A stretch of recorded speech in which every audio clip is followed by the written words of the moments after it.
Hey, what's up everybody? Thanks for tuning in to this YouTube video. Gonna run through my autographed rookie card and generally kind of rookie card collection. I'm liking YouTube for this platform. I'm liking the YouTube platform for showing the cards and not really being distracted by comments coming in real time.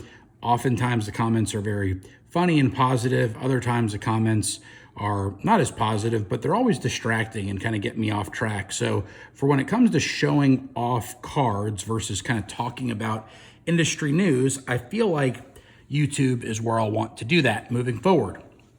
So why do I want to show off some of my signed rookie cards? Well, it's because I've mentioned it a couple times in the fact that it brought me back to the hobby in a way. When I went to the 2013 National, I was very overwhelmed by just all the new products and just how much had happened in the hobby since I'd really been a very active collector in the late 90s.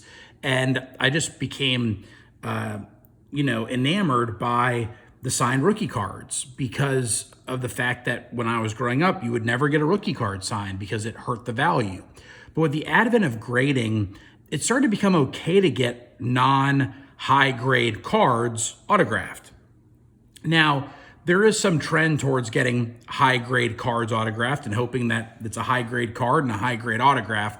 But in general, I'm very focused on having a attractive looking card that is not high grade, but has a nice looking autograph on it. So kicking off with the Michael Jordan for two reasons. One, it was the first big purchase I made back then. It was $2,000. And that was a lot of money. It was the most I ever spent on a card by a large margin. The other reason I like showing this card off is that it's got the blue label.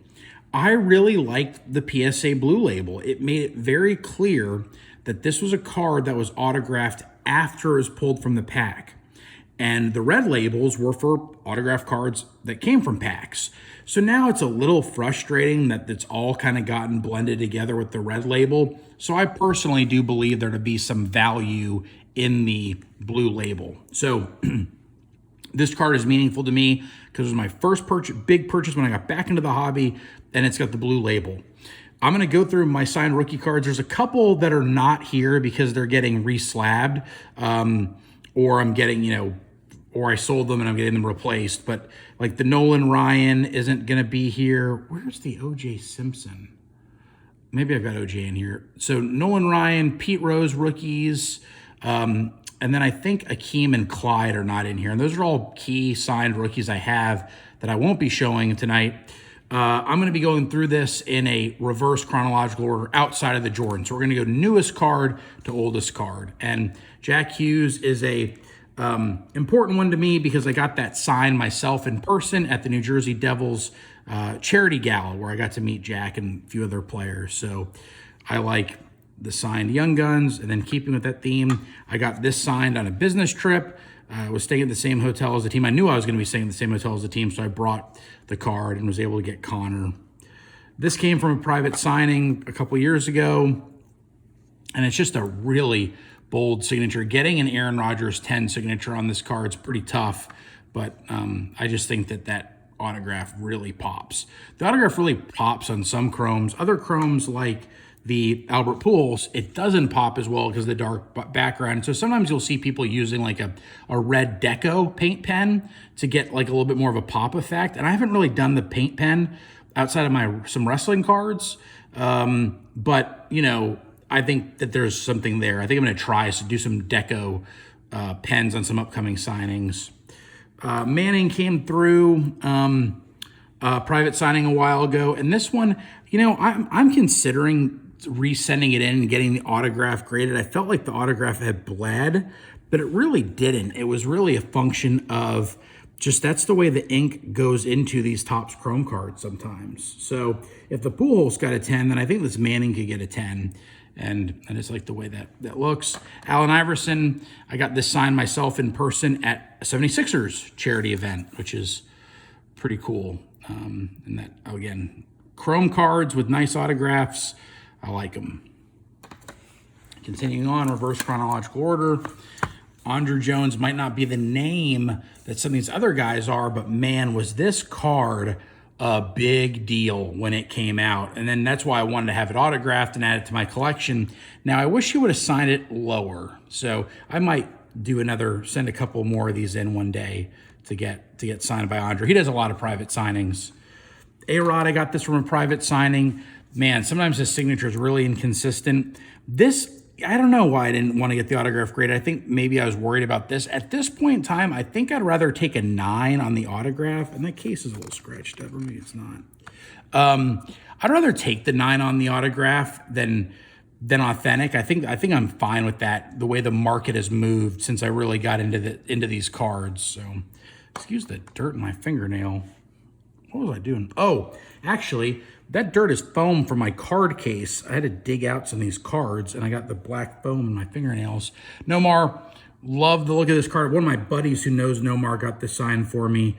This card was such a big deal when Nomar was getting hot, because what happened was Nomar wasn't really that big of a deal in 1992, but then when he emerged on the scene in probably 96 in a really big way, people were like, oh my gosh, he's got this card from 92. People were focused on his 97 Bowman, 95 Bowman's best. Drawing a blank there. But anyway, this was a very key card because people forgot that it really existed. So there's a rush to finding these old sets. The Undertaker. Love this card. Getting a 10 autograph on Taker is a bit of a challenge because of the way his autograph works. But love this card. Got this through Ryan Fitterman's company. Got that signed for me. Brett Favre. I don't know. This was a while back from a private signing. Again, for some reason, he doesn't sign low. He kind of always signs right in the middle of the card. So that's kind of not ideal. But again, I like the way it looks because it's a cool card. Am I putting these things in the right order? Yes, I am putting these things in the right order. Let's get another stack going here. Now, this is not a rookie card, and I forgot to take it out. I showed this before, but to me, you got to have a classic. Classic was such a big set when I was a kid. And talk about a cool card, Neon Dion. Neon Dion, and it's got some nice little neon accents. This was a monster card when I was a kid. And when I was getting back into the hobby, excuse me, I couldn't afford the PSA 10 on this card. This signed card was more valuable than the PSA 10. And that's still the case. The PSA 10 is more valuable than this. But just that was one of the reasons I was attracted to these signed rookie cards, is that it was a way to have a valuable card when I couldn't really justify buying a PSA 10. So, and this card was such a big deal when I was a kid chasing it on packs. I mean, you're going to hear the word iconic a lot tonight, so maybe put a swear jar out for every time I say it. But see the black from the foam on the case? Anyway, there's a lot of these around. I'm surprised it holds the value it does. There's actually less of these around. And this is a sloppier version of Troy's signature. A lot of times, here's something that I've learned. A lot of times cards get done at the very end of private signings, and you'll see some pretty sloppy autographs. It sucks that that's the way it is, but at the end of the day, signing an authentic jersey or a full-size helmet's like a more important thing. But if you saw the videos of some of the ways these cards were signed and then flung across the table, you'd be a little disappointed. So sorry to pull back the curtain and show the sausage is made. Playmaker's got a great autograph. It is Michael Playmaker Irvin. It is. He does put that's Playmaker in there. Boy, I wish this card was better centered, but still a monster. And this card, the inscription's cool, his career yardage. And, this card came from Steiner. I bought this card raw, very inexpensively, and then I got it slabbed after the fact. So that's a cool one. Jerry Rice. Normally, Jerry Rice signs all of his autographs perfectly. The last couple private signings, he has ruined cards. So getting 10 autos on Jerry Rice is not as easy as it once was. Isaiah Thomas is a very interesting signature. But for private signings, he puts a lot of ink down. So I think that's a Cool card, especially, he signs it in a lighter spot, which is certainly appreciated. Man, I'm waiting for this guy to do another private signing. I've had this for a while. Maybe would do it in silver to see if it pops a little bit more. But again, since Ewing's been coaching the Hoyas, it's just been hard. He just hasn't done many signings. So this is actually probably one of the more valuable ones today because of its current scarcity. Keeping the theme of the 86 going, we've got Barkley. Barkley signs a ton in person. So if you can get to Charles in person, he will sign.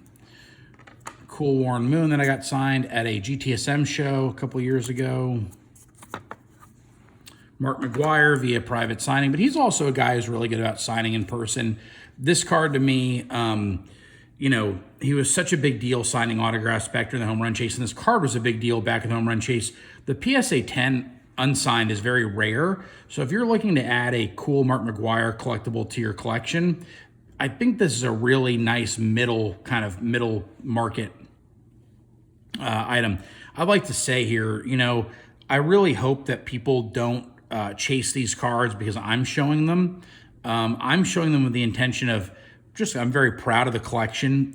These were my introduction back into the market, more or less, and also letting people kind of I think I'm trying to explain a little bit about private signings and how things work. So I'm not trying to pump these cards up. I do have some cards like these for sale via my buddies at Signed and Slabbed, but this is not trying to promote these cards. Some people don't like autographs on rookie cards, and that's cool. Some people don't like autograph cards being slabbed, and that's cool. So please make sure that, I'm, kind of what I would say is, if you see something that I'm showing and it catches your eye, see if it still is interesting to you like 3 days after watching this. Make sure it's something that you really, really want. So that's my disclaimer. Also, please, as always, never go outside your personal financial budget on cards in general, but in particular, not on a product you don't fully, love and endorse yet. Hogan, love this. Have been fortunate to get quite a few of these over the years. Just a key card if you're a wrestling fan. Then here's this monster. This is probably one of my favorite card purchases of all time. I certainly wish PSA would properly authenticate them, but I understand why they don't. I love this one because I paid $6,000 for it via eBay auction probably 5 years ago, maybe even longer ago than that. Thrilled to own it. I don't know if I'll ever sell it. I don't have another 85 star in my collection, so this is my 85 star. Maybe the case can only scratch it. Maybe it's a new case. There's a chance I get the card grade bumped. If the surface came back as an 8, this thing could bump up to an 8. But again, a 10 autograph. I love it because you don't see many in black. And I just think this card has to be signed in black. I think it just goes so much better with the colors. And of course, you got the UDA authentication. So this is obviously a big card and was very happy I grabbed it when I did. Next up, this card means a lot to people. I like the Fenways in the background, so just like the looks of it.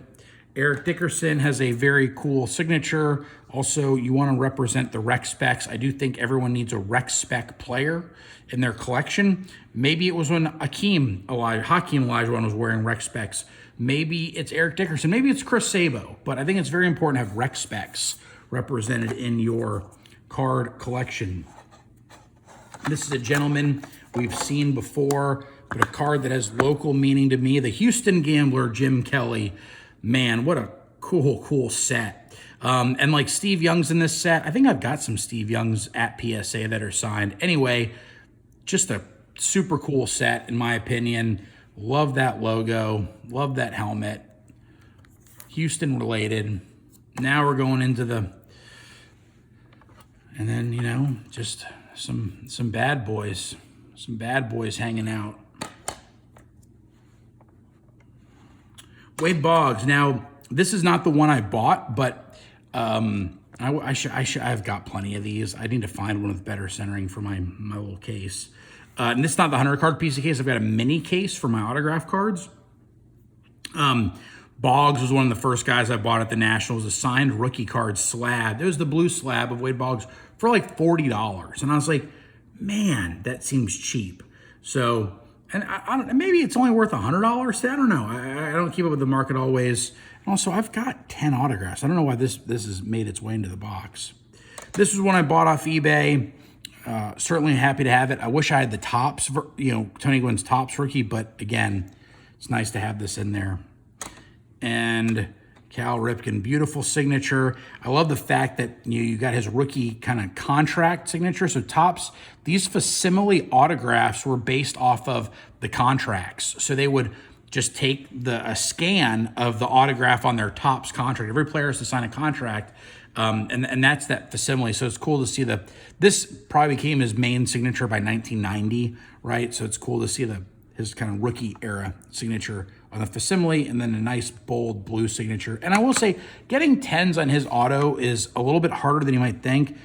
Lots of skippage happens. You can even see it. You can actually see it's a little bit thinner there. So Ripken's not an automatic. Even though he's very deliberate with how he signs, you do not always get a 10 quality autograph on his cards. Now, Joe Montana's a bit of a rush signature. I've actually got probably 5 or 6 of these. I bought them for about $300 a piece when I saw that Joe Montana and his agent decided to start charging like $600 to sign rookie cards. So I actually went and bought a handful of them that were in the $300 range when I saw that announcement, kind of an arbitrage opportunity. Now, since we have a very sloppy, the J is particularly sloppy autograph, I think it's worth noting a couple things. Firstly, there are certain cards in certain years, certain eras, where black is going to stick to the card better than blue. So it's just a matter of experience and kind of learning that with time. And then secondly, the 10, the auto 10, is not a reflection of the quality of his signature.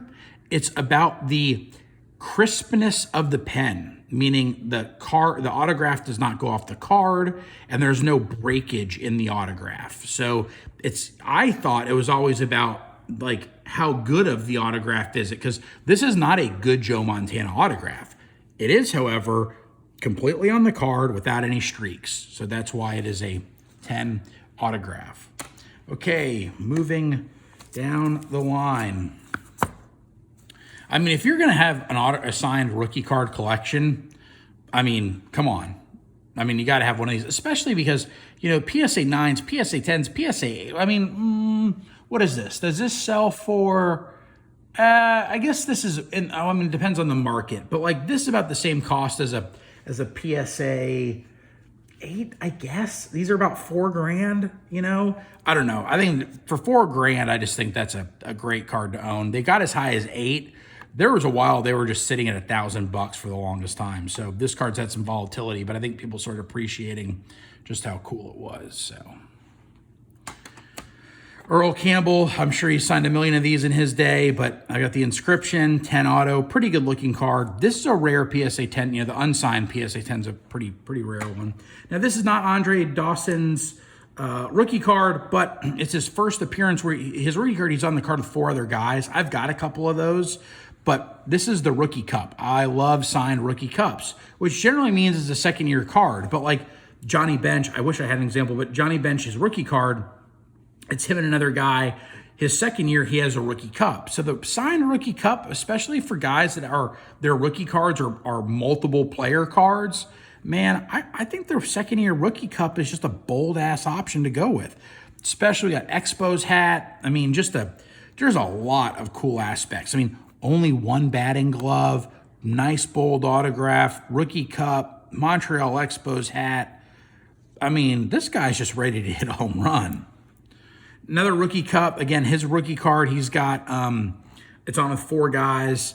He passed away, kind of before the real memorabilia boom. So finding signed specific Gary Carter cards isn't the easiest thing in the world. This reminds me, I've got Trammell and Paul Molitor as well.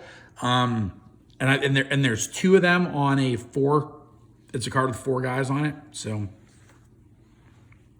and then I've got a Robin Yount. I don't have the Robin Yount. But anyway, George Brett, very hard to get a 10 quality autograph. His autograph streaks a lot. So just a nice, bold, obviously we know this set is a big deal, right? 75 tops, nice, bold autograph there. Moving on, Dave Winfield. The first autograph I ever got was Dave Winfield in a Macy's in a mall in Connecticut in like 1987. I had him sign my glove. So Dave Winfield has special meaning to me. Also, look at this. We got the yellow jersey, the brown and yellow hat, just all around looking off into his future career as a Hall of Famer. It's a great card. Bill Walton. I mean, look at this. I mean, if a picture is worth 1,000,000 words, this is $1 million. I mean, just the red mini fro contrasting with the light blue background. Overall, very underrated card design. And Bill's a great signer in a lot of different ways. Dr. J, I've got a handful of these. I've got some with some really cool inscriptions. Dr. J at private signings is pretty consistent about giving out really solid autographs. But I mean, to me, and this is one where I like the black. The blue tends to bleed into this year card. And here's an example. I probably should have gone with black on this for a number of reasons. Even though the auto was a 10, Terry he just is not a great signature. Even though he's trying to sign nice, his signature just looks like trash. But the blue bleeds in a little bit too much for my liking there, and the card just beat up. I mean, finding this card's hard. Some of these older cards, when getting the card becomes a challenge. O.J. Simpson with the Hall of Fame inscription. I like that design as well. He's about 50-50 on getting a card that's going to have a 10 auto. Reggie, a very deliberate, very good autograph signer, signs a lot via private signings. I like the inscriptions here. Maybe have one that has Mr. October on it instead. It's a big debate, right? Like, do you do the inscriptions? Do you not do the inscriptions? I kind of have a mixed match, I guess you could say. And then I don't know. I've got like plenty of Nolan Ryans. I don't know where it is. But again, Johnny Bench. I think that his next year card is 69, where he's squatting with the rookie cup is just a much cooler card. But it is what it is. And we've got Rod Carew. And then again, I've got his 68, which also has a rookie cup. Man, I'm slacking on some of this stuff. Where is some of this stuff? I don't know. Anywho. Again, because it's a dual card, his 68 signed with the burlap sack border and the rookie cup. Ooh, boy, that is a card. Well, here, this is the burlap sack design. It looks like a burlap sack. That's the pattern. And heading to the home stretch, Joe Torre with the rookie cup. And I can't remember if this is actually his rookie or his first card. I think it's just so cool because, obviously it's like Joe Torre, but it's like the Joe Torre we all know, but it's obviously a much younger Joe Torre than the Joe Torre we know. Juan Marichal, he's pretty good during private signings. Kind of a harder card to find. Orlando Cepeda, he's done a couple signings recently, and I like that design. I think that overall, the autograph, there was some skippage there, so I knew it wouldn't 10. And this is one where maybe a black Sharpie would have been a better move. This one was a black Sharpie all day. I mean, there's no doubting. I mean, look at this thing. I mean, that's a sports card. I mean, that is a sports card. I mean, that is one of the cards you pull up, sports card in the dictionary. This card might just spring out of the book itself. Brooks Robinson. Now we're getting to the cards that are just hard to find cards, so fresh face Brooks Robinson. How crazy is that? He's been in the Hall of Fame for almost 40 years. What an ambassador of the game. Al Kaline. Man, I was so thankful that I was able to get this signed just before he passed away. Unfortunately, he was supposed to be at the TriStar National in 2018, or maybe it was 17, and he just wasn't healthy enough, but he did do a signing after the fact, and I got a couple things knocked out. So, and then Ernie Banks. And I bought this for $300. Man, it's something you don't see every day. I bought it in a blue case without the autograph graded. Love that card a lot. And then, so it's a strong way to finish. Not the most valuable card in the lot, but one of the coolest. Again, very fortunate to get a 10 auto out of Hank Aaron. So that's my signed rookie card collection. I hope you guys enjoyed the information. I'd love to get your comments, your memories, and your opinions on signed rookie cards. Thanks for tuning in.